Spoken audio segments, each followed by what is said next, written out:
அனைவருக்கும் உற்சாகமான இனிய காலை வணக்கம். இன்றைய நாள் செப்டம்பர் 7, 2024, ஆவணி 22ஆம் நாள் சனிக்கிழமை. அனைவருக்கும் வெற்றிகரமான நாளாக அமைய டைகர் குடும்பம் சார்பாக வாழ்த்துகிறோம். அலைகளில் கால்களை நனைக்கும் சுகம் கப்பலில் நடுக்கடலில் பயணப்படும் போது கிடைப்பதில்லை. அதுபோல்தான் வாழ்க்கை. சிறு சிறு சந்தோஷங்கள் போதும் வாழ்வை அனுபவித்து வாழ்வதற்கு. இன்றைய நிகழ்வில் டைகர் விஷன் மிஷன் கூறுவதற்கு டைகர் ராகுல் ரமணன் from ராமநாதபுரம் அவர்களை அன்போடு அழைக்கிறோம். நன்றி tiger Akila Gopinath. Tiger vision: மனம், புத்தி, உடல் மூன்றும் சமநிலையில் இருந்தால் வாழ்க்கை பிரகாசிக்கும். டைகர் மிஷன்: ஒரு தனி மனிதனின் தொடர்ச்சியான ஆரோக்கியமும் பொருளாதாரமும் இவ்வுலகை மாற்றும். நன்றி. நன்றி டைகர் ராகுல் ரமணன். டைகர் இறை வணக்கம் கூறுவதற்கு டைகர் ஜெயந்தி மகாராஜ் from சிவகாசி அவர்களை அன்போடு அழைக்கிறோம். நன்றி டைகர் அகிலா கோபிநாத். டைகர் இறை வணக்கம். என் வாழ்க்கையின் நம்பிக்கையாய் இருக்கும் இறைவா, நான் சேவை செய்யும் இந்த அமைப்பை நீ வாழும் இடமென எண்ணுகிறேன். நான் தினமும் செய்யும் பணியே எனது கடமை என நம்புகிறேன். எனது உடலை கண்ணும் கருத்துமாய் பாதுகாப்பதே எனது பொறுப்பு என உணர்கிறேன். நன்றி இறைவா. நன்றி டைகர் ஜெயந்தி மகாராஜ். வாழ்வில் வெற்றியும் சந்தோஷமும் பெருக டைகர் குழுவோடு இணைந்து பயணிக்கும் அனைத்து டைகர் குழு உறவுகளுக்கும் டைகர் ஃபேமிலி டீம் சார்பாக நன்றிகளையும் வாழ்த்துக்களையும் தெரிவித்துக் கொள்கிறோம். தேவைகளுக்கான தேடலும் மாற்றத்திற்கான முயற்சியும் வாழ்க்கைக்கான யுக்தியும் நம்மால் உருவாக்க முடியும். அதற்கு தெளிவும் நம்பிக்கையும் இருந்தால் போதும். நமக்கு தெளிவையும் தன்னம்பிக்கையும் தருவதற்கு நம்ம 8 நடை பயிற்சிக்கு அழைத்துச் செல்ல வருகிறார் நமது 8 நடை பயிற்சியின் ஆசான் டாக்டர் டைகர் தேன்கூடு பிரபாகரன் அவர்களை உற்சாகத்தோடு வரவேற்கிறோம். எல்லோருக்கும் இனிய காலை வணக்கம். இந்த அற்புதமான காலை வேளையில் 9 மூட்டுக்களையும் அசைக்கக்கூடிய அற்புதமான பயிற்சிகளை முடிச்சுட்டு 27 முறை சூப்பர் பிரெயின் யோகா அப்படின்னு சொல்லக்கூடிய தோப்பு கர்ணம்னாலே நம்ம எல்லாருக்குமே நினைவில் வருவது ஒன்று பள்ளிக்கூடம், இல்லைன்னா விநாயகர். ஏன்னா பள்ளிக்கூடத்தில் நம்ம தோப்பு கர்ணம் போட்டிருப்போம். பள்ளிக்கூடத்தில் போடாதவர்களை கூட விநாயகருக்கு முன்பாக, பிள்ளையாருக்கு முன்பாக போடணும் அப்படின்னு சொல்லுவாங்க.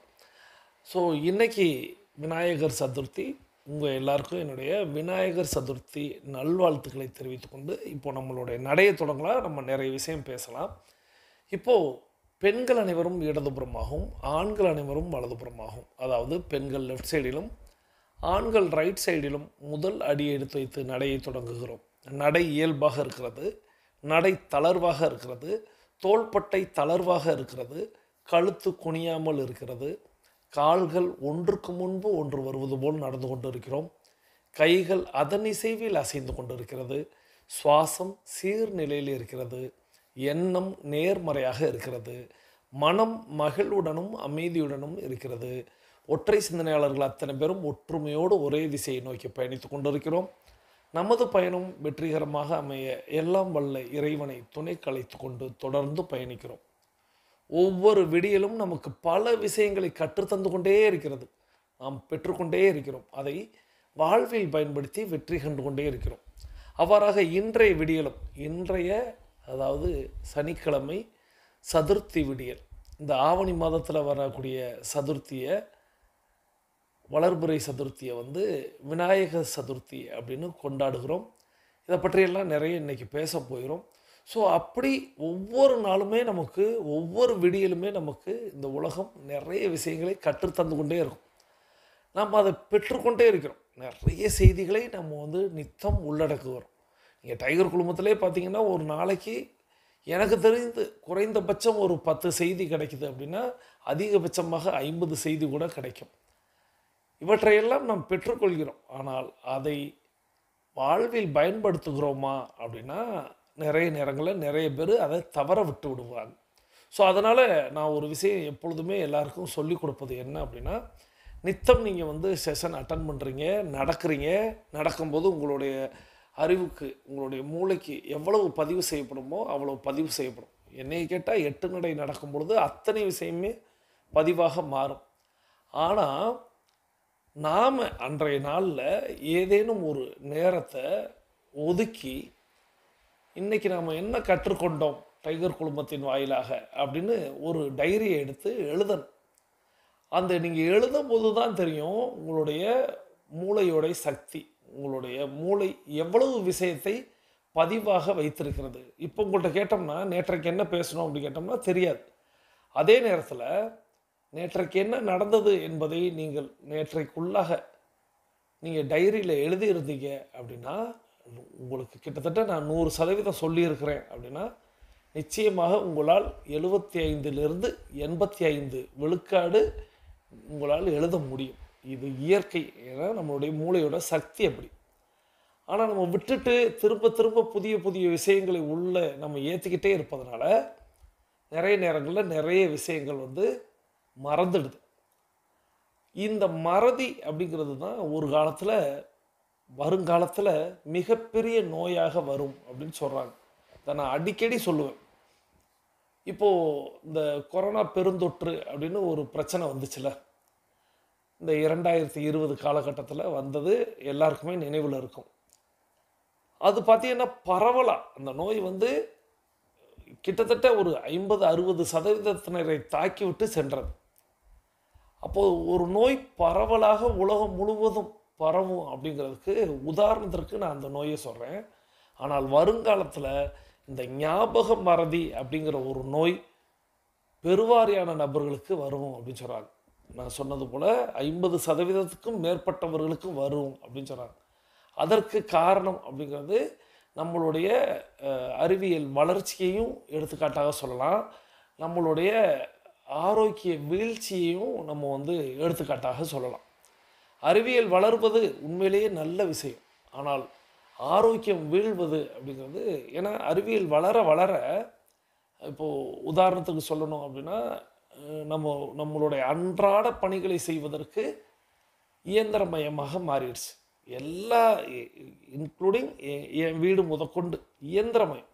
இப்போ நான் துணி துவைத்தது அப்படிங்கிறது நான் சிறுபிள்ளையிலேருந்தே நான் என்னுடைய பணியை நான் தான் செய்வேன். என்னுடைய துணியை நான் தான் துவைப்பேன். என்னுடைய கழிப்பறையை நான் தான் கழுவுவேன். எல்லா பணிகளையுமே நான் தான் செய்வேன்னு வச்சுக்கிறேங்களேன்.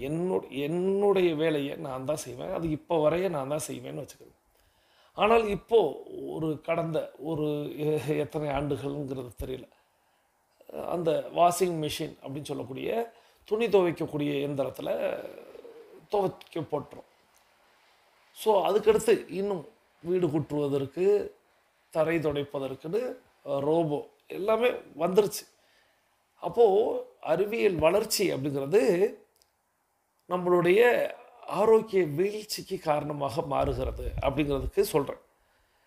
என்னுடைய ஆரோக்கிய வீழ்ச்சிக்கு காரணமாக அமைகிறதானா நிச்சயமாக இருக்காது. ஏன்னா என்னுடைய ஆரோக்கியத்தை வளர்ப்பதற்கான வேலை என்ன அப்படிங்கிறத நான் முன்கூட்டியே திட்டமிட்டு, எனக்கு முதல்ல உடல் அப்படிங்கிறது முக்கியம், உடலுடைய ஆரோக்கியம் அப்படிங்கிறது முக்கியம், அந்த ஆரோக்கியத்திற்கான பயிற்சிகள் அப்படிங்கிறது முக்கியம், அந்த பயிற்சிக்கான நேரம் அப்படிங்கிறது முக்கியம், அந்த நேரத்தை ஒதுக்குவது தான் முதல் கடமையாக இருக்கணும் அப்படின்னு நான் அதை செயல்படுத்துகிறேன்.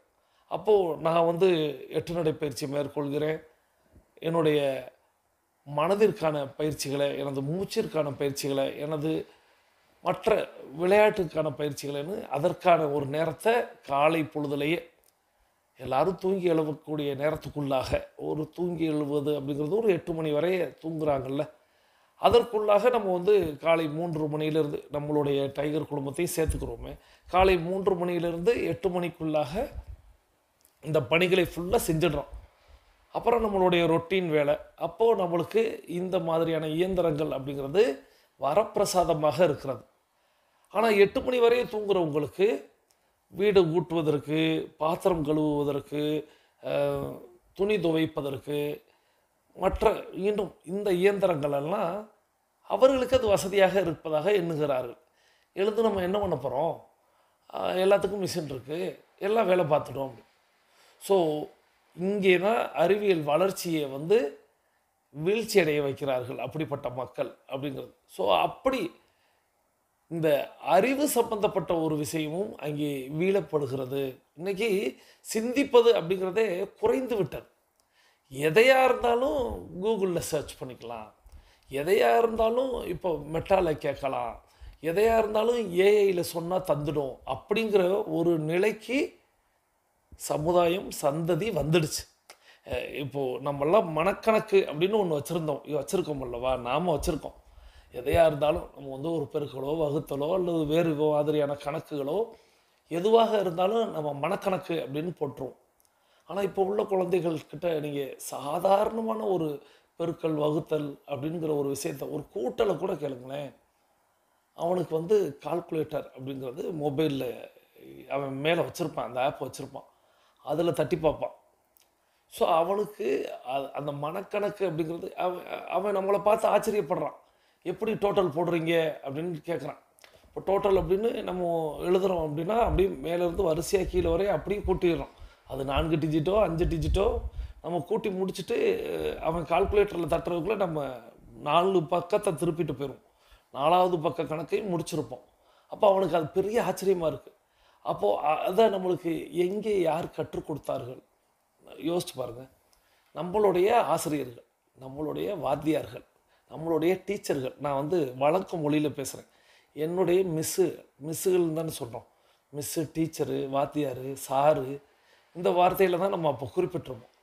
அவர்கள் ஒரே நாளில் கற்றுக் கொடுத்தார்களா அப்படின்னா இல்லை.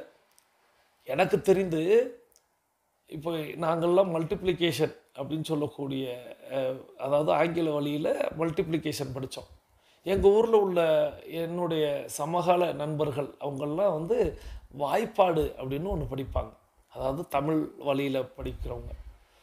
அங்கே போயிருக்கும்போது எனக்கு அது பெரிய ஆச்சரியமாக இருக்கும். காலையில் ஆசிரியர்கள் வருவதற்கு முன்பாக 9 மணிக்கு பள்ளிக்கூடம் அப்படின்னா 8:30க்கு வரணும் அப்படின்னா 9:30 மணி வரைய வாய்ப்பாடு ஒப்பித்தல் அப்படிங்கிறது நடந்துக்கிட்டு இருக்கும். அந்த பள்ளியிலேயே ஒரு மாணவனை தேர்வு செய்து அவன் வந்து அங்கே தலைவராக நியமிக்கப்பட்டு வாய்ப்பாடு அப்படிங்கிறது ஒன்று சொல்லணும். அப்படியே பார்த்தீங்கன்னா கோரஸாக வயல்வெளியில் வேலை பார்க்குறவங்களுக்கு கூட அந்த வாய்ப்பாடு மனப்பாடமாக மாறுவது போல் 1 1 2 2ன்னு நான் 1ஆம் வாய்ப்பாடு சொல்கிறேன். அவங்க 16ஆம் வாய்ப்பாடு வரைய சொல்லிக்கிட்டு இருப்பாங்க. அப்போ நம்ம இந்த விடுமுறை தினங்களில் நம்ம அங்கே போயிருக்கிறோம், அப்போ அங்கே பள்ளிக்கூடங்கள் நடந்து கொண்டிருக்கிறது அப்படின்னா நமக்கு அந்த அவங்க ஏன்னா நம்ம படிக்கும்போது, நான் படிக்கும்போது அப்படின்னு சொல்கிறேன், இங்கிலீஷில் அப்படிங்கிறது 12ஆம் வாய்ப்பாடே இருக்காது, 10க்குள்ளே முடிச்சிருவாங்க. ஆனால் தமிழ் வழியில் படிக்கிறவங்க 16ஆம் வாய்ப்பாடு வரைய சொல்லுவாங்க.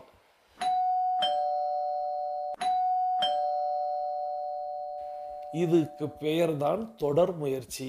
இந்த தொடர் முயற்சி அப்படிங்கிற ஒரு விஷயத்த அப்போ உள்ள ஆசிரியர்கள் செய்து காட்டினார்கள். அதனால் இன்னைக்கு மனக்கணக்கு அப்படிங்கிறது இப்போ உள்ளவங்களுக்கு தெரியல, அப்போ உள்ள எல்லாருக்குமே கிடைக்கும். ரொம்ப எளிதாக சொல்லுவாங்க. வாழ்க்கைக்கு எது தேவையான கல்வி அப்படிங்கிறத விட்டுட்டு வாழ்க்கை வாழ்வதற்கு தேவையான கல்வி எது அப்படின்னு தேட ஆரம்பிச்சிட்டாங்க. கல்வி அப்படிங்கிறது வாழ்க்கைக்கு அப்படிங்கிறது நம்ம வாழ்வதற்கு அப்படின்னு. ஆனால் வாழ்க்கையே அதுதான் அப்படிங்கிற மாதிரி இன்றைக்கி நிறைய பேர் கல்வியை மாற்றி யோசித்ததன் விளைவு இன்றைக்கி உள்ள குழந்தைகளுக்கு வாய்ப்பாடு அப்படிங்கிறதும் மனக்கணக்கு அப்படிங்கிறதும் காணா. அவங்க வந்து எதாக இருந்தாலும் சயின்டிஃபிக் கால்குலேட்டர் அப்படின்னு வச்சுருப்பாங்க. அதில் டைப் பண்ணி பார்த்துருவாங்க. ரொம்ப எளிதாக முடிஞ்சு வச்சல, தவறு இல்லாமல் சொல்லிட்டோம்ல அப்படிங்கிற மாதிரி. இது அறிவியல் வளர்ச்சி. நான் அது வந்து அறிவியல் வளர்ச்சியை குறைய சொல்ல மாட்டேன். அறிவியல் வளர்ந்து கொண்டே இருக்கணும். அது எல்லாம் மனிதனுடைய நேரத்தை சேமிப்பதற்கு, நாம் வந்து நம்மளுடைய சிந்தனையை வேறு இடத்தில் செலுத்துவதற்கு, எப்போ பார்த்தாலும் துணி துவைத்து கொண்டு, எப்போ பார்த்தாலும் பாத்திரம் கழுவி கொண்டு, எப்போ பார்த்தாலும் வீடு பொறுக்கி கொண்டுன்னு நம்மளுடைய வளர்ச்சியை தடுக்கிறதுக்கு அதை பயன்படுத்தலாம். ஆனால் எல்லாருடைய ஆரோக்கியத்தை வீழ்த்துவதற்கு அப்படின்னு நிறைய பேர் பயன்படுத்திக்கிட்டு இருக்காங்க. ஸோ இந்த சுய சிந்தனை அப்படிங்கிறது இல்லை. எதையாக இருந்தாலும் இதில் கேட்டால் கிடச்சிடும் அப்படிங்கிற மாதிரி. ஸோ அந்த சிந்தனை குறையும் பொழுது மூளை அப்படிங்கிறது மழுங்க ஆரம்பிக்கும். அந்த மூளை மழுங்க ஆரம்பிக்கும் போது நினைவாற்றல் அப்படிங்கிறது குறைய ஆரம்பிக்கும். இந்த நினைவாற்றல் குறைய ஆரம்பிக்கும் போது தான் ஞாபகம் மறதி அப்படிங்கிற ஒரு நோய் பரவுங்கிறது கண்கூடாக நமக்கு புரியுது. இப்போது நாமளே பாருங்களேன், நாம் நித்தம் நம்மளுடைய டைகர் குடும்பத்தில் நடைப்பயிற்சி மேற்கொள்கிறோம். இந்த நடைப்பயிற்சியை நான் ஆரம்பத்தில் சொல்வது போலவே, நீங்கள் வந்து டெய்லி ஏதேனும் ஒரு ஆடியோ கேட்டுக்கிட்டு நடந்துடுங்க, இல்லை நீங்கள் வாட்டுக்கு யார்கிட்டையோ பேசிக்கிட்டு கூட நடந்துடுங்க, 42 நிமிடம் நடந்துடுங்க, அலாரம் வச்சுக்கிடுங்க அப்படின்னு சொல்லி டைகர் கிளப்பில் இணைஞ்சிட்டு இவ்வளோ தான் நீங்கள் செஞ்சுக்கிட்டு போய்கிட்டே இருங்க அப்படின்னு சொன்னாலும், ஓ அப்படியா, ஆமாம் செஞ்சிடலாம் அப்படின்ட்டு நிறைய பேர் செய்வாங்க. ஆனால் இங்கே சிந்தனையை தூண்டும் விதமாக ஒரு நம்ம வந்து ஆரம்ப கட்டத்தில் இருந்த ஒரு கருத்து, அந்த கருத்தை எப்படி நம்ம பார்க்கலாம் அப்படிங்கிற மாதிரி என்னுடைய சிந்தனையையும் நான் கூடுதலாக செலுத்தி, உங்களுடைய சிந்தனைக்கும் அதை விட்டு நீங்களும் அதை வந்து சிந்திப்பீங்க அன்றைய நாளில். ஓ இது வந்து இந்த கருத்தை இவர் இந்த மாதிரி சொன்னார், ஏன் இதை அந்த மாதிரி சொல்லியிருக்கக்கூடாதுன்னு கூடுதல் சிந்தனை. இது புத்தகம் வாசிக்கும் போது வரும். அதே புத்தகம் வாசித்தலை நான் காதில் சொல்கிறேன், நீங்கள் கேளுங்க, நீங்கள் கேட்டுக்கிட்டே நடங்க, நடப்பதன் வாயிலாக உங்களுடைய அறிவு வளரும் அப்படின்னு சொல்லி அந்த சிந்தனையை தூண்டக்கூடிய செயலை நம்ம செய்கிறோம். அப்போது அந்த சிந்தனையை தூண்டுவது அப்படிங்கிறது தான் அந்த தோப்பு கரணம் அப்படிங்கிறதுக்கு சொல்லுவாங்க. உங்களுடைய மூளையை சுறுசுறுப்பாக இயங்க வைக்க, உங்களுடைய மூளையை தயார்படுத்த, வரக்கூடிய அத்தனை விஷயங்களையும் நம்ம வந்து அப்படியே உள்வாங்கி டெய்லி பெறுறோம், ஆனால் கடைபிடிக்க மாட்டேங்கிறோம். அப்படின்னா இந்த மூளை உள்வாங்கும் பொழுதே அதை ஏற்றுக்கொள்ளும் விதமாக வைத்து கொள்ள வேண்டும் அப்படிங்கிறதுக்காக அந்த தோப்பு கரணத்தை சொல்லுவாங்க. அந்த 2 காதுகள்லையும். அதுக்கு பேர் சூப்பர் பிரெயின் யோகா அப்படின்னு ஆங்கிலத்தில் சொல்வதனால நாம் அதை 27 முறை அப்படிங்கிறத சொல்லுவோம். ஆனால் நிறைய பேர் தோப்பு கரணம் அப்படிங்கிறது போட மாட்டேங்கிறீங்கன்னு நீங்களே வந்து அன்னைக்கு கமெண்ட் பகுதியில் சொல்லியிருந்தீங்க. இன்னையிலிருந்து நீங்கள் விநாயகர் சதுர்த்தி அப்படின்னு நீங்கள் எந்த மதத்தினராக இருந்தாலும் சரி, டைகர் கிளப் அப்படிங்கிறது ஒரு மதம் அப்படின்னு வச்சுக்கிறோங்க, பிரபஞ்சம் அப்படிங்கிற மதம் அப்படிங்கிற மாதிரி வச்சுக்கிறோங்க. இது வந்து எல்லாவற்றையும் ஏற்றுக்கொள்ளக்கூடியது, உள்ளடக்கியது, எல்லாவற்றிலும் உள்ள நல்லவைகளை எடுத்துக்கொள்வது அப்படிங்கிற மாதிரி தான் நாம் பயணப்பட்டுக்கிட்டு இருக்கோம். நம்மளை பொறுத்தவரை இயற்கை அப்படிங்கிற அந்த இறைவன் தான் பிரபஞ்சம் அப்படிங்கிற மாதிரி தான் நாம் பயணிக்கிறோம். ஸோ அதனால் இது வந்து ஒரு சாராருக்கானது அப்படின்லாம் தயவு செய்து யார் ஒருத்தரும் யோசிக்க வேணாம். ஸோ விநாயகர் அப்படிங்கிறவரே அப்படி தான் சொல்லுவாங்க. விநாயகரை பற்றி நம்ம பல்வேறு நாட்கள் பல்வேறு முறை சொல்லியிருப்போம். இருப்பினும் இந்த விநாயகருக்கு நீங்கள் வந்து ஒரு உறுதி கொடுப்பது போல், விநாயகன் அப்படின்னு சொல்வது ஒரு நாயகன், வெற்றிக்கான நாயகன். அந்த வெற்றிக்கான நாயகன் அப்படிங்கிறது ஒவ்வொருத்தவங்களுக்கும் சூப்பர் ஹீரோ அப்படின்னு ஒரு நபர் இருப்பாங்க. நான் சொல்லுவேன், உங்களுடைய சூப்பர் ஹீரோ யாராக இருக்க வேண்டும் அப்படின்னா, உங்களுடைய தாயாக இருக்கணும், உங்களுடைய தந்தையாக இருக்கணும், அல்லது உங்களுடைய ஆசானாக இருக்கணும். அதை விடுத்து உங்களுடைய சூப்பர் ஹீரோ அப்படிங்கிறது யாரோ ஒரு நடிகரையோ, யாரோ ஒரு விளையாட்டு வீரரையோ, யாரோ ஒரு அரசியல் தலைவரையோ நீங்கள் ஏற்றுக்கொள்ளாமல், அந்த சூப்பர் ஹீரோ அப்படிங்கிறது நம்மளுடைய தாய், நம்மளுடைய தந்தை, நம்மளுடைய குரு, இந்த 3 நபர்களில் ஒரு சூப்பர் ஹீரோவாக நீங்கள் வச்சுக்கணும். நீங்கள் பிறருக்கு சூப்பர் ஹீரோவாக மாறுவதற்கான வழியாக நீங்கள் இருக்கணும். உங்களுடைய பிள்ளைக்கு நீங்கள் தான் சூப்பர் ஹீரோவாக இருக்கணும். நீங்கள் வழிகாட்டுபவர்களுக்கு எல்லாருக்கும் நீங்கள் வந்து சூப்பர் ஹீரோவாக இருக்கணும். அப்போது இந்த சூப்பர் ஹீரோ அப்படிங்கிறது நாம் எப்படி எதிர்பார்க்குறோமோ அதுபோல் நாம் மாறணும். ஸோ அதுக்கு நீங்கள் இன்றைக்கி அந்த சூப்பர் ஹீரோ அப்படின்னு சொல்லக்கூடிய விநாயகருக்கு நீங்கள் ஒரு உறுதிமொழி கொடுங்க. இன்னையிலிருந்து நான் தோப்பு கரணம் செய்கிறேன் அப்படின்னு. ஸோ இன்னையிலிருந்து தோப்பு கரணம் செய்கிறேன்னு உறுதியை கொடுத்துட்டு நாளையிலேருந்து செய்வோம்னு போயிடக்கூடாது. ஸோ இன்னையிலேருந்து செய்யணும் அப்படின்னா இப்போயே செய்ய போகிறோம். இப்போயே எப்படி செய்கிறது? வாங்க எல்லோரும் தொடங்கின திசைக்கு வந்துடலாம். இப்போ நீங்கள் பாதி தூரம் போய்கிட்டு இருக்கீங்கன்னா வந்துடுங்க, தொடங்கின திசைக்கு வந்துடுங்க. கிழக்கு மேற்காக தொடங்கி இருக்கீங்கன்னா கிழக்கு திசைக்கு வந்துடுங்க, தெற்கு வடக்காக தொடங்கி இருக்கீங்கன்னா தெற்கு திசைக்கு வந்துடுங்க. ஸோ எல்லோரும் வந்துட்டீங்கன்னு நம்புகிறேன். இப்போது உங்களுடைய மொபைல் ஃபோனை கமெண்ட் பண்ணுங்கள். என்ன கமெண்ட் பண்ணுறீங்க அப்படின்னா, இன்றைக்கி ரொம்ப சிம்பிளாக ஒரு தம்ப் சிம்பிள், அதாவது நம்ம ஏற்றுக்கொண்டோம் அப்படிங்கிறதுக்கும் அல்லது சேலஞ்ச் பண்ணுறோம் அப்படிங்கிறதுக்கும் கட்டை விரலை தூக்கி காட்டக்கூடிய ஒரு தம்ப் சிம்பிள் இருக்கும் அல்லவா, அவ்வளோதான். அதை மட்டும் இன்றைக்கி நீங்கள் இப்போ கமெண்ட் பண்ணுறீங்க. தம்ப் சிம்பிள் பண்ணிட்டீங்க அப்படின்னா நீங்கள் தோப்பு கரணம் செய்வதற்கு தயாராகிட்டீங்கன்னு அர்த்தம். ஸோ இப்போ நம்ம வந்து 3 முறை தோப்பு கரணம் செய்ய போகிறோம். ஸோ தொடங்கின திசையில் வந்துட்டு நீங்கள் உங்களுடைய தோப்பு கரணம் பொசிஷனுக்கு வந்துடுங்க. கிழக்கு திசையை நோக்கி நின்றுக்கொள்ளுங்கள். 50 வயதுக்கு மேற்பட்டவர்கள் வடக்கு திசையை நோக்கி நின்று கொள்ளுங்கள். ஸோ இப்போது தோப்பு கரணம் அப்படிங்கிறது உங்களுடைய 2 காதுகளையும் உங்களுடைய 2 கைகளையும் வைத்து கட்டை விரல் முன்பக்கமாகவும் மற்ற விரல்கள் பின்பக்கமாகவும் இருக்கும்படியாக பிடித்து கொள்ளுங்கள். சுவாசம் மற்ற எல்லா விஷயத்தையும் நான் ஒவ்வொரு தோப்புக்கரணத்துலேயும் நான் சொல்லியிருப்பேன். இப்போ வந்து 3 செய்ய போகிறோம். எல்லாருமே செய்யுங்க. ஏற்கனவே 27 செஞ்சவங்களாக இருந்தாலும் தாராளமாக செய்யுங்க. ஸோ இந்த 3 சொல்லும்போது 3 ஸ்லோகன் சொல்லுவேன். இந்த 3 ஸ்லோகன்களையும் நீங்கள் உள்வாங்கிக்கணும். உள்வாங்கிக்கொண்டே நீங்கள் வந்து பயணிக்கணும். அமரும் பொழுது உங்களுடைய மூச்சை நீங்கள் உள் இழுத்து கொண்டே அமரணும். எழும் பொழுது உங்களுடைய மூச்சை வெளிவிட்டு கொண்டே எழணும். தொடங்கலாமா? தயார் நிலையில் இருக்கிறீங்களா?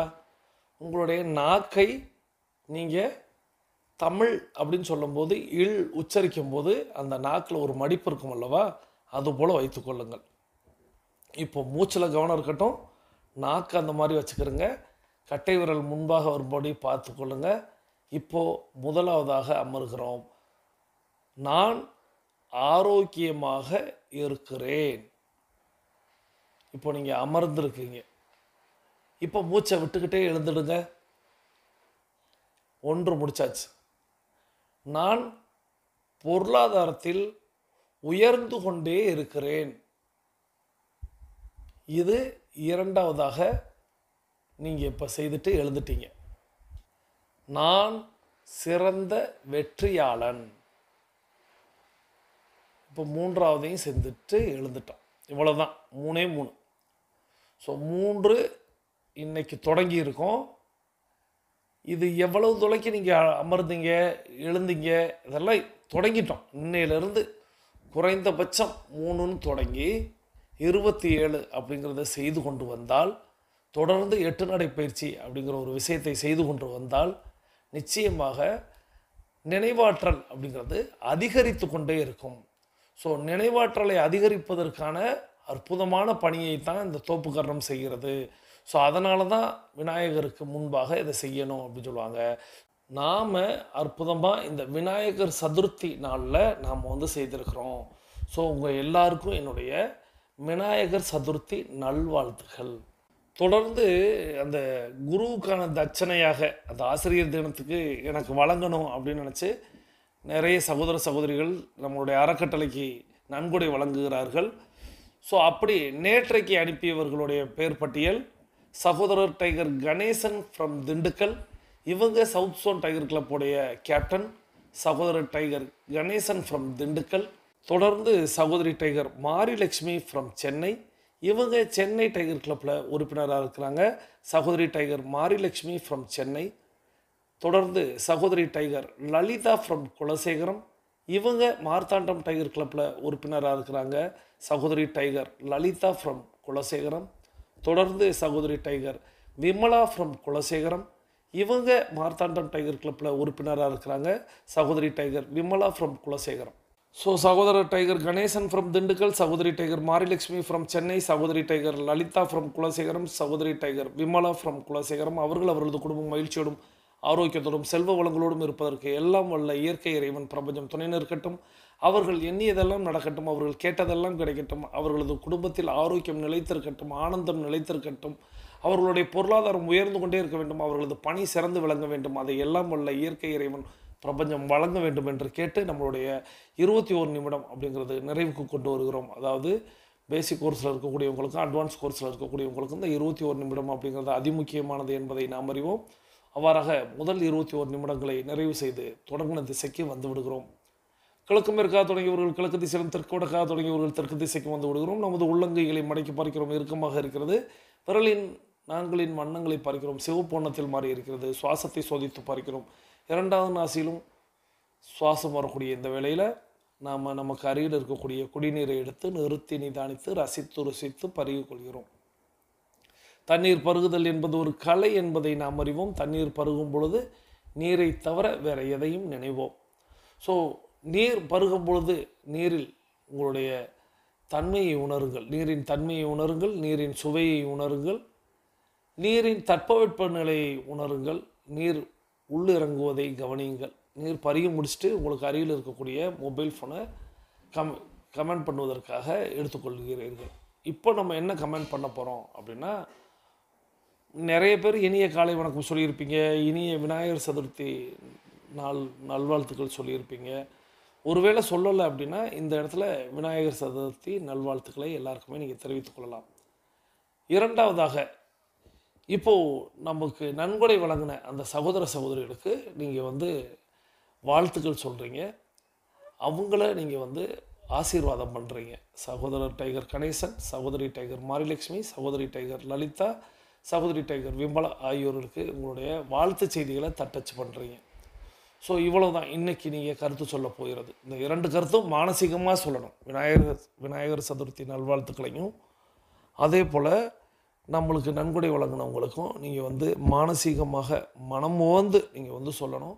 ஸோ தட்டச்சு பண்ணிவிட்டு தொடர்ந்து பேசிக் கோர்ஸில் இருக்கக்கூடியவங்க அஃபர்மேஷன் விசுவலைசேஷன் செய்துட்டு மீது இருக்கக்கூடிய ஆடியோவை கேளுங்க. அட்வான்ஸ் கோர்ஸில் இருக்கக்கூடிய நாம் எல்லாரும் தொடர்ந்து அடுத்த சுற்றை தொடங்கலாம். இப்போது ஆண்கள் அனைவரும் இடதுபுறமாகவும் பெண்கள் அனைவரும் வலதுபுறமாகவும், அதாவது ஆண்கள் லெஃப்ட் சைடிலும் பெண்கள் ரைட் சைடிலும் முதலடி எடுத்து வைத்து நடையை தொடங்குகிறோம்.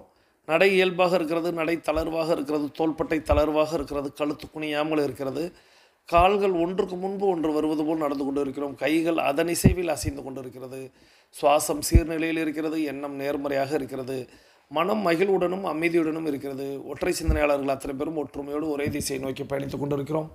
நமது பயணம் வெற்றிகரமாக அமைய எல்லாம் வல்ல இறைவனை துணை கழித்து கொண்டு தொடர்ந்து பயணிக்கிறோம். தொடர்ந்து இந்த திருவிழாக்கள் நான் சொல்லுவேன், நம்மளுடைய மூதாதையர்கள் முன்னோர்கள் அவ்வளோ ஒரு அறிவார்ந்தவர்கள். அவர்கள் எதையும் மூட நம்பிக்கையாகலாம் கொண்டாடலை. அதுக்கப்புறம் நம்ம கடைபிடித்தவர்கள் தவறாக கடைபிடித்து நிறைய இந்த நாத்திகவாதிகள் அப்படிங்கிறவங்க குறுக்கே உள்ளே இவையெல்லாம் ஏதோ மூட நம்பிக்கைகள் போல் சொல்கிறாங்க. விநாயகர் சதுர்த்தி அப்படிங்கிறது ரொம்ப அற்புதமான ஒரு விழா. விநாயகர் அப்படின்னு நான் ஏற்கனவே சொன்னது போல் ஒரு சூப்பர் ஹீரோ. அந்த சூப்பர் ஹீரோ அப்படிங்கிறவர் ரொம்ப அற்புதமாக ஒரு விஷயத்தை நம்மளுக்கு போதிப்பார். எப்படி பிறப்பு இறப்பு அப்படிங்கிற ஒரு விஷயத்தையும், அந்த அவர் கையில் வச்சுருக்கக்கூடிய மோதகம் அப்படின்னு சொல்லக்கூடிய கொழுக்கட்டை அப்படிங்கிறதும், வெளியில் பார்த்திங்கன்னா கொழுக்கட்டை அப்படின்னு சொல்லக்கூடிய அந்த மோதகம் அப்படிங்கிறது வெறும் அரிசி மாவில் தான் இருக்கும். ஆனால் உள்ள அற்புதமான ஒரு பூரணம் அப்படின்னு சொல்லுவாங்க, அந்த பூரண தத்துவம் அப்படின்னே சொல்லுவாங்க. அதுதான் நம்மளுடைய உடல்ங்கிறது வெளியில் வெறும் அரிசி மாவில் செஞ்சது போல தான் இருக்கும். ஆனால் உள்ள ஒரு பூரண தத்துவம் இருக்கிறது. அது நம்மளுடைய உயிர், அதை உணரணும் அப்படின்னு சொல்லுவது போல தான் அந்த கொழுக்கட்டை அப்படிங்கிறதுக்கு சொல்லுவாங்க. ஸோ இந்த விநாயகர் அப்படிங்கிறவரை களிமண்ணில் தான் நம்மளுடைய மூதாதையர்கள் முன்னோர்கள் செய்தார்கள். களிமண் அப்படிங்கிறது என்ன அப்படின்னா, நம்ம எந்த இடத்துல வேண்டுமானாலும் ஒரு ஈரப்படுத்தி அதை மண்ணை களிமண்ணாக மாற்ற முடியும். அந்த களிமண் அப்படிங்கிறது ஒரே நாளில் கரைச்சிங்கன்னா கரைஞ்சி ஓடிடும். ஆனால் அது 3 நாள் காய வைக்கணும் அப்படிங்கிற மாதிரி ஒரு சிலையாக அதை செய்து 3 நாட்கள் அதை வழிபட்டு, இந்த மழைக்காலம் இப்போ ஆவணி அப்படின்னாலே மழை பிறப்பு அப்படிங்கிறது வந்துடும். அப்படி மழை பெருகி நம்மளுடைய ஆறுகளிலோ ஊரணிகளிலோ குளங்களிலோ குட்டைகளிலோ நீர் வரும். அப்படி நீர் வரும் பொழுது அங்கே ஏற்கனவே மண் தரையாக இருக்கும். ஆறு, நீர், குளம், குட்டை, ஊரணி எல்லாவற்றிலும் மண் தரையாக இருக்கும்.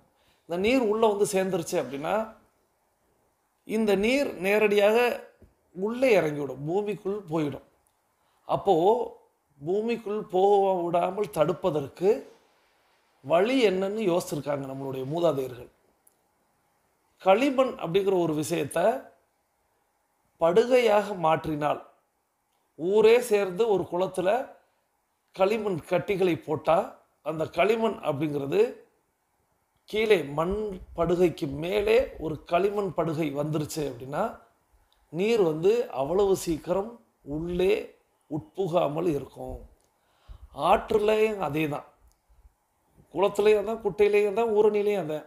இதை செய்யணும் அப்படிங்கிறதுக்கு ஊரே சேர்ந்து கொண்டாடுவதாக ஒரு விழாவை ஏற்படுத்தி இந்த விநாயகர் சதுர்த்தி அப்படிங்கிற ஒரு விஷயத்தை நம்மளுடைய மூதாதையர்கள் முன்னோர்கள் கண்டுபிடிச்சாங்க.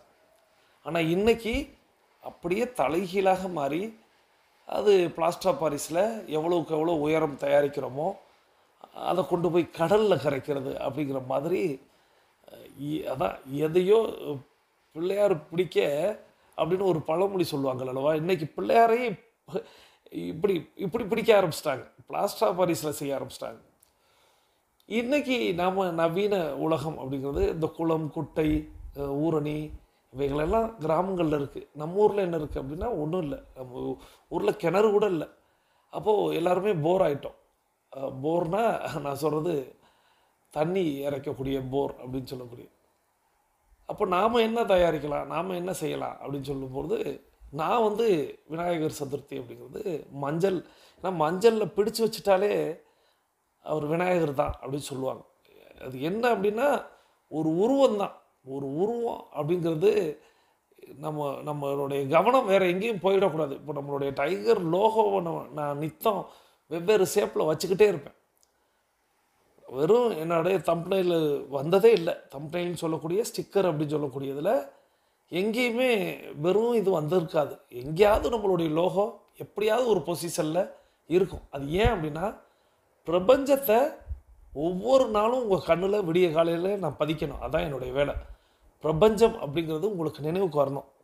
பிரபஞ்சம் அப்படிங்கிறது நினைவுக்கு வந்தாலே உங்களுடைய உடல் ஆரோக்கியம், உங்களுடைய பொருளாதார உயர்வு அப்படிங்கிறது உங்களுக்கு நினைவுக்கு வரணும். அப்படி நான் செய்வது போல தான் நம்மளுடைய மூதாதையர்கள் ஒரு பூஜை செய்ய போகிறீங்க, ஒரு வேலை செய்ய போகிறீங்க, ஒரு செயல் செய்ய போகிறீங்க, ஏதோ ஒன்று தொடங்க போகிறீங்க அப்படின்னா அந்த இடத்துல விநாயகர் அப்படிங்கிற ஒருத்தரை பிடிக்கணும் அப்படிங்கிறதுக்காக மஞ்சளை பிடிச்சி வச்சுருவாங்க. அதில் அருகம்புல் வச்சு மஞ்சளை பிடிச்சிட்டாலே அது விநாயகர் தான் அப்படின்னு சொல்லுவாங்க. அப்படி அந்த விநாயகர் அந்த இடத்துல இருக்கிறாரு அப்படின்னா ஒரு ஒழுக்கம் அப்படிங்கிறது, ஏன்னா இறைவனுக்கு தானே எல்லாருமே பயப்படுறோம். அப்போ அந்த ஒழுக்கம் அப்படிங்கிறது ஒன்று வந்துடும். செயல்பாடு அப்படிங்கிறது சரியாக நடக்கும். அந்த செயல்பாடு சரியாக நடந்துச்சுன்னா நம்ம செய்யக்கூடிய வேலை சரியாக முடியும்.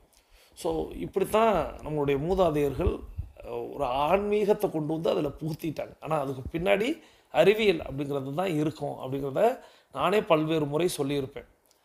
இப்போது சமீபத்தில் என்னோடு பயணிக்கும் பொழுது என்னுடைய மருமகள் வந்து ஒரு கேள்வி, இந்த ஆடி மாதம் அப்படிங்கிற ஒரு நேரத்தில் எங்கு பார்த்தாலும் இந்த திருவிழா அப்படிங்கிறது ஒன்று நடைபெற்று கொண்டே இருக்கிறது.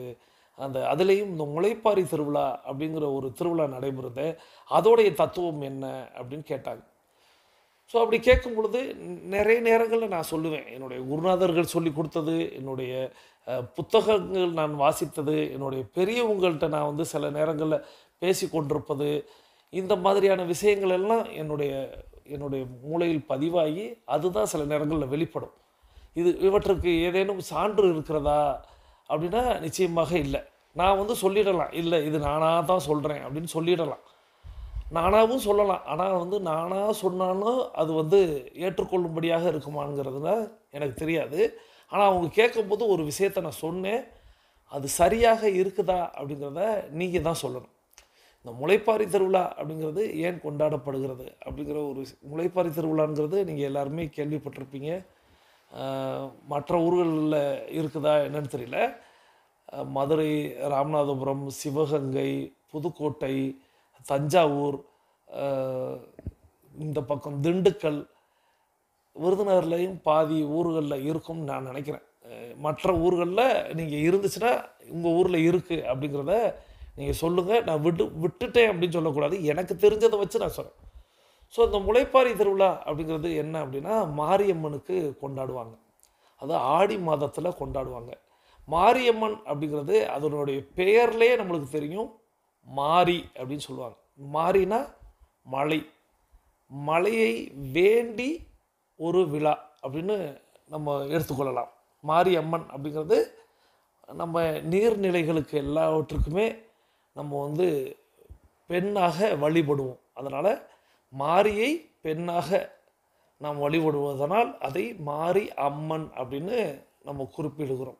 ஸோ அந்த மாரியம்மன் வழிபாடு அப்படிங்கிறது மழையை வேண்டி வழிபாடு. அப்போ அந்த மழை பொழிந்தால் நம்ம எல்லாருமே யார்? விவசாயிகள். விவசாயிகள் அப்படிங்கிறவங்க நம்ம எல்லாருமே, நம்மளுடைய மூதாதையர்கள் நிச்சயமாக விவசாயிகளாக தான் இருந்திருப்பாங்க, எல்லாருடைய மூதாதையர்களுமே. அப்போ நம்ம எல்லாருமே ஒவ்வொரு குரூப்பாக, ஒரு குடியாக நம்ம எல்லாருமே இருந்தோம். அந்த குடிகள் தான் ஜாதி அப்படின்னு மாறிடுச்சு, குலம் அப்படிங்கிறது மாறிடுச்சு. நம்ம அதுக்குள்ளே போக வேணாம். இப்போது ஒரு குடி இருக்கிறது, ஒரு குடினா ஒரு நிலப்பரப்பு அப்படின்னு வச்சுக்கிறோங்களேன். ஒரு 100 ஏக்கர் உள்ளடக்கிய ஒரு நிலப்பரப்பு, அந்த நிலப்பரப்புக்குள்ளே ஒரு கூட்டம் வாழ்கிறது. இப்போ இந்த கூட்டம் என்ன செய்யும் அப்படின்னா அவரவர்களுக்கு விவசாய நிலங்களாக பங்கு வைத்திருப்பார்கள்.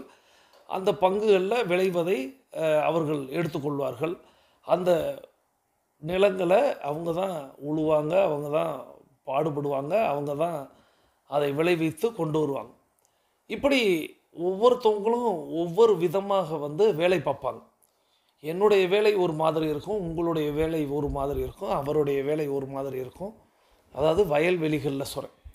ஒவ்வொருத்தவங்க ரொம்ப பார்த்து பார்த்து ஒவ்வொன்றையும் பார்த்து பார்த்து செய்வாங்க. இப்படி செய்து அவங்க விவசாய நிலத்தை பக்குவப்படுத்தி பண்படுத்தி அற்புதமாக விளைய வச்சு தன்னுடைய உணவு தேவைக்கு அப்படின்னு எடுத்துட்டு முதல்ல விதை நெல் அப்படிங்கிற ஒரு விஷயத்தை எடுத்து வச்சுருவாங்க. விதை நெல்லுன்னு நான் சொல்கிறதுனால, ஏன்னா நாங்கள் நெல் விவசாயம் செய்வதனால எனக்கு விதை நெல்லுன்னு வந்துருச்சு. விதை அப்படிங்கிறத எடுத்து வச்சுருவாங்க. அவங்க என்ன தானியங்கள் தயாரித்தாலும் முதல்ல விதைக்கு அப்படின்னு எடுத்து வச்சுருவாங்க. இந்த விதை அப்படிங்கிறது அடுத்த ஆண்டு விளைவிப்பதற்காக அப்படின்னு வச்சுருவாங்க. இப்போது நான் இதெல்லாம் அவங்க அந்த முளைப்பாரி திருவிழா ஏன் அப்படிங்கிறதுக்கு சொல்வதற்காக நான் சொன்ன கருத்து. இப்போது இந்த முளைப்பாரி திருவிழா அந்த மாரியம்மனுக்கு இந்த ஆடி மாதங்களில் தேர்வு செய்து இப்போது எல்லாருமே ஒரு ஆடி செவ்வாய், ஆடி வெள்ளி அப்படிங்கிற மாதிரி கொண்டாடுவாங்க. அது அது அது நான் ஒரு முறை சொன்னேன். எல்லோரும் ஒரே நாளில் கொண்டாடினா இந்த ஊருக்காரவங்க அந்த ஊருக்கு போக முடியாது, அந்த ஊருக்காரவங்க அடுத்த ஊருக்கு போக முடியாதுங்கிறதுனால சொந்தக்காரர்களெல்லாம் போகணும் அப்படிங்கிறதுனால அடுத்த ஊருக்கெலாம் போக முடியாதுங்கிறதுனால மாற்றி மாற்றி எல்லோரும் வைத்து கொண்டார்கள் அப்படிங்கிறதெல்லாம் நான் ஏற்கனவே சொல்லியிருப்பேன். ஸோ அப்படி மழையை வேண்டி, மழை ஏன் வேண்டுறோம்? விவசாயம் பண்ணுவதற்காக. அப்போது ஊர் பெரியவங்க என்ன செஞ்சுருக்காங்க அப்படின்னா, இந்த ஆண்டு யாருடைய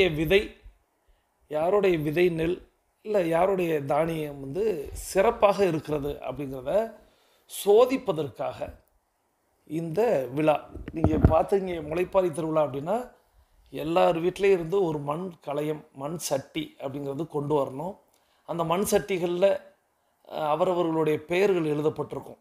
அந்த குடும்பத்துடைய பெயர் அல்லது இன்ஷியல் அப்படின்னு சொல்லக்கூடிய விலாசம் அப்படிங்கிறது இந்த மாதிரி எழுதியிருக்கும். அந்த மண் சட்டியில், அந்த மண் கலயத்தில் மண் நிரப்பிட்டு விதை இப்போ ஒரே மாதிரி பண்ணுறாங்க. அது தவறு. அவரவர் வீட்டு விதை நெல்லை போட்டு அதை வளர்ப்பாங்க. அது 7 நாள் 8 நாள் 10 நாள் திருவிழாலாம் சில ஊரில் நடக்கும். இதை பாதுகாத்து வளர்த்து பார்ப்பாங்க. அப்படி வளர்க்கும் பொழுது யாருடைய விதை அப்படிங்கிறது ரொம்ப சிறப்பாக வளர்ந்துருக்கிறது அப்படின்னு பார்ப்பாங்க. அதுதான் அதில் உள்ள சூட்சமமே. அதான் இவங்க மாரியத்தா எனக்கு அருள் புரிஞ்சிட்டா, அதனால் நான் என்னுடைய தானியம்லாம் வளர்ந்துருச்சு அப்படி என்னுடைய அது முளைத்தல் அப்படிங்கிறது தான் முளைப்பாரின்னு சொல்லுவாங்க. ஸோ அது வளர்ந்து நிற்பதை பெரியவங்க பார்ப்பாங்க. இப்போ ஒரு சில ரகம் அப்படிங்கிறது அன்றைய சூழ்நிலைக்கு, அன்றைய காற்றோட்டத்துக்கு, அன்றைய தன்மைக்கு ஏதோ ஒன்று வளராமல் இருக்கும். அப்போது இது இந்த இடத்துல என்ன நடக்குது அப்படின்னா, இது லேப் டெஸ்ட்டுன்னு நம்ம இப்போ சொல்கிறோம் அல்லவா. லேப் டெஸ்ட் ஒரு விஷயத்தை கொடுத்து அது சரியாக வளருமா வளராதா அப்படின்னு கேட்குறோம் அல்லவா. அதுதான் அப்போ செஞ்சுருக்காங்க. ஊரோட எல்லாரும் கொண்டு வா, மண்கலையை கொண்டு வா, எல்லாரும் அவங்கவுங்க விதையை கொண்டு வா, எல்லாத்தையும் நாங்களே பார்த்துக்குறோம், நீ எப்படி வளர வைக்கிறேன்னு தெரியாது, பொதுவாக நாங்கள் பார்த்துக்குறோம் அப்படின்னு சொல்லிட்டு வளர்த்து பார்ப்பாங்க. ஒரு ரகம் அப்படிங்கிறது சரியாக வளர்ந்துருக்கும். ஒரு ரகம் நான் ஒரு உதாரணத்துக்கு சொல்கிறேன். ஒரு சோளம் அப்படின்னு வச்சுக்கிறோமே, சோள ரகம் நன்றாக வளர்ந்துருக்கிறது, ஒரு 10 பேருடைய வளர்ச்சி கடுமையாக இருக்கிறது அப்படின்னா, சரி இந்த ஆண்டு நம்ம சோளம் பயிரிடலாம். அதுலேயும் அந்த 10 பேரும் நீங்கள் தாராளமாக ஊருக்கே நீங்கள் அந்த விதை நிலை கொடுங்க, மகசூலில் உங்களுக்கு மீண்டும் அவங்க தந்துடுவாங்க அப்படிங்கிற மாதிரி. ஏன்னா விதைங்கிறது கொஞ்சம் இருந்தால் போதும், அதை வயலில் நிறைய விதைச்சிடலாம். ஸோ அந்த மாதிரி யாருடைய விதை நெல்கள் அற்புதமான வளர்ச்சியை அடைகிறது என்பதை ஒரு டெஸ்ட் லேபில் டெஸ்ட் செய்வது போல் அங்கே மாரியம்மன் கோவிலில் வைத்து டெஸ்ட்டாக செஞ்சுவாங்க. அதை ஊரே பார்க்கணும். ஒரு ஊர் பெரியவங்க சொல்லக்கூடாதுங்கிறதுனால அதை தூக்கி செல்வது. அப்படி தூக்கி செல்லும் பொழுது மற்றவங்க எல்லாரும் பார்ப்பாங்க, ஓ இன்னாருடைய வீட்டுடைய விதை நெல் வந்து ரொம்ப அற்புதமாக வளர்ந்துருக்கு, இவங்களுடையது சரியில்லாமல் இருக்குது. அப்போ நம்ம ஒரு கணக்கு பண்ணிடுவாங்க, சரி சோளம் முளைச்சிருக்கு, சரி அஹ், ஏதேனும் ஒரு பயிர் அப்படின்னு வச்சுக்கிறோங்களேன், இது விளைஞ்சிருக்கு அது விளைஞ்சிருக்கு எல்லாவற்றையும் பார்த்துட்டு அப்போ நம்ம இதை இந்த ஆண்டு செய்யலாம்னு ஊர் கூடி ஒரு முடிவெடுக்கும்.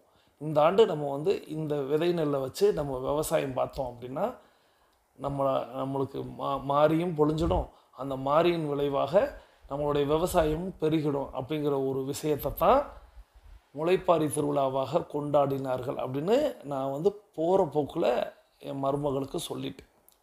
அவங்க அதுக்கப்புறம் ஆச்சரியப்பட்டு, இதெல்லாம் எங்கே மாமா படிச்சீங்க அப்படின்னு கேட்கும்போது தெரியலடா அப்படின்னு சொல்லிட்டேன். ஆனால் இது எனக்கு உள்ளாக இருந்து வந்ததா அல்லது இதுதான் காரணமா, இல்லை எனக்கு யாரேனும் போதித்தார்களா, சிறு பிள்ளையில் நான் எங்கேயும் கவனித்தேனா தெரியல. ஆனால் இதனுடைய உள்ளர்த்தம் ஏற்புடையதாக உங்களுக்கு இருக்கிறதா அப்படிங்கிறத நீங்கள் கருத்து பெட்டியில் தாராளமாக சொல்லுங்கள். இப்படி ஒவ்வொரு திருவிழாவுக்கும் பின்னாடியும் உட்கார்ந்து ஆராய்ந்தோம் என்றால் நிச்சயமாக அதற்கு பின்பாக அறிவியல் அப்படிங்கிறதும் அதற்கு பின்பாக சமூகவியல் அப்படிங்கிறதும் ஒன்று இருக்கும். இந்த மொத்த சமுதாயத்திற்கும் இந்த மொத்த சமூகத்துக்கும் பயனுள்ள விஷயத்தை கொடுக்கணும், இந்த மொத்த சமுதாயமும் வளரணும் அப்படிங்கிற அந்த ஒரு தொலைநோக்கு பார்வை அப்படிங்கிறது நம்மளுடைய மூதாதையர்கள் முன்னோர்கள்ட்ட இருந்துச்சு. அதன் விளைவாகத்தான் நம்ம இவ்வளோ பெரிய வளர்ச்சி இந்த மனித சமுதாயம் அடைந்திருக்கிறது அப்படிங்கிறத நம்ம புரிந்து கொள்ளணும். இன்றைக்கி நீங்கள் பார்த்தீங்கன்னா ஒரு ஊரில் ஒரே மாதிரியான நெல் ரகங்களை தான் விதைப்பாங்க. ஊரோட ஒத்து போகணும் அப்படின்னு ஒரு பழமொழி உண்டு. ஏன் அப்படின்னா ஒரு ஊரில் ஒரு விதை நெல்லை தேர்ந்தெடுக்கிறாங்க அப்படின்னா, இப்போ எங்கள் ஊர்லலாம் 2 ரகம் தான் எடுப்பாங்க. எல்லாரும் அதுக்குள்ளே தான் போகணும். ஆனால் இந்த மாதிரியெல்லாம் கணக்கு பண்ணி எடுக்கணும், இந்த மாதிரிலாம் சிந்தித்து யோசித்து எடுக்கணும். முளைப்பாரி திருவிழாவே இன்றைக்கி எப்படி ஆயிடுச்சுன்னா, மண்கலயத்தை மட்டும் எல்லோரும் கொண்டு வாங்க, நாங்கள் விதைக்கிறோம்னு சொல்லிட்டு இன்றைக்கி டவுனுகள்லாம் அது ஒரு பெரிய நிகழ்வாக, ஏன்னா கிராமத்திலேருந்து மக்கள் டவுன் அப்படிங்கிற ஒரு இடத்துக்கு வந்துட்டாங்க. அந்த கொண்டாடுதல் அப்படிங்கிறத தொடர்ந்து கொண்டாடணும் அப்படிங்கிறதுனால அவங்க வந்து இன்றைக்கி மதுரை சென்னை போன்ற பெருநகரங்களில் கூட திருவிழா அப்படிங்கிறது கொண்டாடிக்கிட்டு இருக்காங்க. அந்த முளைப்பாரி அப்படிங்கிறதெல்லாம் செய்வாங்க, கூழ் ஊற்றுவாங்க. ஸோ இந்த கூழ் ஊற்றுறதை பற்றிலாம் இன்னொரு நாளைக்கு உங்களிடம் விரிவாக பேசுகிறேன். ஸோ இப்படி விநாயகர் சதுர்த்தி என்றால் இதுதான் அப்படிங்கிறத நம்ம பொருள்பட புரிந்து கொண்டு ஒவ்வொன்றையும் நம்ம வந்து ஆயுத பூஜை அப்படின்னு அடுத்து வரும், நான் அப்போ அதை பற்றியும் பேசுகிறேன். ஒவ்வொன்றுக்கு பின்னாடியும் அறிவியல் அப்படிங்கிறதும் நம்மளுடைய மூதாதையர்களுடைய அறிவையும் நம்ம பார்க்குற மாதிரி தான் இருக்கும். ஸோ ஒவ்வொன்றும் காரணம் இல்லாமல் இல்லை, எல்லாவற்றையும் அனுபவித்து கொண்டாடணும். ஸோ இந்த மண் களிமண்ணில் பிள்ளையார் அப்படிங்கிறத உங்களால் உங்களுக்கு கிராமம் இருக்குது, ஊர் இருக்குது, குளம் இருக்குது, குட்டை இருக்குன்னா நீங்கள் எல்லோரும் சேர்ந்து களிமண்ணில் செய்யுங்க. இல்லை அப்படின்னா நான் நேற்றைக்கே உங்கள் எல்லாருக்கும் அந்த மஞ்சள் பிள்ளையார் செய்வது எப்படி அப்படின்னு என்னுடைய பழைய வீடியோ ஒன்று எல்லா குரூப்லேயும் ஷேர் பண்ணியிருந்தேன். ஸோ அதை செஞ்சு நீங்கள் அதை கொண்டு போய் உங்களுடைய கிணற்றுல போடலாம், உங்கள் வீட்டு கிணற்றுலே போடலாம். மஞ்சள் அப்படிங்கிறது அற்புதமான கிருமி நாசினி. இல்லை எனக்கு போர் தான் இருக்குது, கிணறு இல்லை, அல்லது வேறு மாதிரியான நீர் தான் எங்கள் வீட்டுக்கு வரும், நாங்கள் வந்து எதுவுமே பண்ண முடியாதுன்னா அது ஒன்றும் இல்லை, ஒரு வாளியில் கரைச்சிடுங்க. நீங்கள் விநாயகர் வழிபட்டு வாளியில் கரைச்சிட்டு அதை வந்து உங்கள் வீட்டில் உள்ள தோட்டத்தில் செடிகளுக்கு மரங்களுக்கு அப்படி ஊற்றுருங்க. ரொம்ப அற்புதமான ஒரு விஷயமாக அமையும். மஞ்சளை வந்து நீங்கள் 3 நாள் வைத்திருக்கணும் அப்படின்னு தேவையில்லை. முதல் நாள் தயாரித்து அடுத்த நாள் நீங்கள் வந்து கரைத்திடலாம். ஸோ 3 நாளைக்கு விநாயகர் இருக்கணும், அதுதான் நம்மளுக்கு வந்து அறிவியலுக்கு அப்பாற்பட்டது. ஸோ இது இன்றைக்கி உங்களோடு பகிர்ந்து கொள்ளணும்னு ஆசைப்பட்டேன். இன்றைய நிகழ்வை பற்றின கருத்தை தாராளமாக பகிருங்கள். இன்றைய நிகழ்வை பற்றின உங்களுடைய கருத்துக்களை உங்களுடைய விருப்பங்களையும் தாராளமாக பதிவு செய்யுங்கள். உங்களுடைய நண்பர்களுக்கும் இதை அனுப்பி வைங்க. ஸோ இன்றைக்கி உங்களுடைய கருத்துக்களை நான் எதிர்பார்க்குறேன், எல்லார் இடத்துலையும் இருந்து எதிர்பார்க்குறேன். இப்போது நம்மளுடைய 42 நிமிட நடை அப்படிங்கிறது நிறைவுக்கு வருகிறது. வாருங்கள் அனைவரும் தொடங்கிய திசைக்கு வந்து விடலாம். கிழக்கு மேற்காக தொடங்கியவர்கள் கிழக்கு திசையிலும் தெற்கு வடக்காக தொடங்கியவர்கள் தெற்கு திசைக்கு வந்து விடுகிறோம். நமது உள்ளங்கைகளை மடக்கி பார்க்கிறோம், இறுக்கமாக இருக்கிறது. விரலின் நகங்களின் வண்ணங்களை பார்க்கிறோம், சிவப்போணத்தில் மாறி இருக்கிறது. சுவாசத்தை சோதித்து பார்க்கிறோம். 2வது நாசிலும் சூப்பராக சுவாசம் வரக்கூடிய இந்த வேளையில் நாம் அனைவரும் கிழக்கு திசையை நோக்கி நின்று கூட்டு பிரார்த்தனை. இன்று நம்மோடு இணைந்து பயணித்த அத்தனை அன்பு சகோதர சகோதரிகளுக்கும் அவர்கள் எண்ணியதெல்லாம் நடக்க வேண்டும், அவர்கள் கேட்டதெல்லாம் கிடைக்க வேண்டும், அவர்களது குடும்பத்தில் ஆரோக்கியம் நிலைத்திருக்க வேண்டும், ஆனந்தம் நிலைத்திருக்க வேண்டும், அவர்களுடைய பொருளாதாரம் உயர்ந்து கொண்டே இருக்க வேண்டும், அவர்களது பணி சிறந்து விளங்க வேண்டும், அதை எல்லாம் உள்ள இயற்கை இறைவன் பிரபஞ்சம் வழங்க வேண்டும் என்று கேட்டு உங்களுக்கு மீண்டும் என்னுடைய விநாயகர் சதுர்த்தி நல்வாழ்த்துக்களை தெரிவித்துக் கொண்டு குடும்பத்தோடு அற்புதமாக அந்த நிகழ்வை கொண்டாடுங்கள், கொழுக்கட்டையோடு கொண்டாடுங்கள் என்று வாழ்த்தி மீண்டும் சந்திப்போம், கலந்து சிந்திப்போம். வாழ்க நலத்துடன், வாழ்க வளத்துடன். நன்றி.